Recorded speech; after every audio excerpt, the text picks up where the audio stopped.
আসসালামু আলাইকুম ওয়া রাহমাতুল্লাহি ওয়া বারাকাতুহু। আজকে প্রশ্ন আসছিল, স্ত্রীর মাসিক অবস্থায় সহবাস করে ফেলেছি, এমন অবস্থায় করণীয় কি এবং আমি আমার ভুলের জন্য অনুতপ্ত।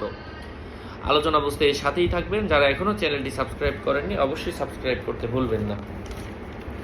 এই বিষয়ে আল্লাহ রাসূল সাল্লাল্লাহু আলাইহি ওয়াসাল্লামের হাদিস থেকে আমি দেখেছি, আল্লাহ রাসূল সাল্লাল্লাহু আলাইহি ওয়াসাল্লাম এর অনেক বক্তব্য রয়েছে এবং আল্লাহ তাআলা কোরআন কারীমের মধ্যে বলেছেন, ফা'তাজিলুন নিসাআ ফিল মাহিস ইয়াসআলুনাকা আনিল মাহিস কুল হুয়া আযা।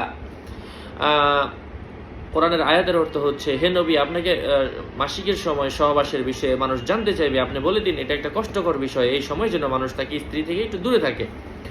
এবং এই বিষয়ে আমি একটা হাদিস দেখেছি হযরত আবু হুরায়রা রাদিয়াল্লাহু তাআলা থেকে বর্ণিত। তিনি বলেন, আল্লাহ রাসূল সাল্লাল্লাহু আলাইহি ওয়াসাল্লাম ইরশাদ করেছেন, কেউ যদি স্ত্রীর পিছনের রাস্তা দিয়ে সহবাস করে অথবা মাসিকের সময় স্ত্রীর সাথে মিলন করে, সে যেন মুহাম্মদের উপর যা নাজিল করা হয়েছে এটা সে অস্বীকার করলো। কেউ যদি এই কাজ করে তাহলে সে আল্লাহ রাসূলকে মানলো না।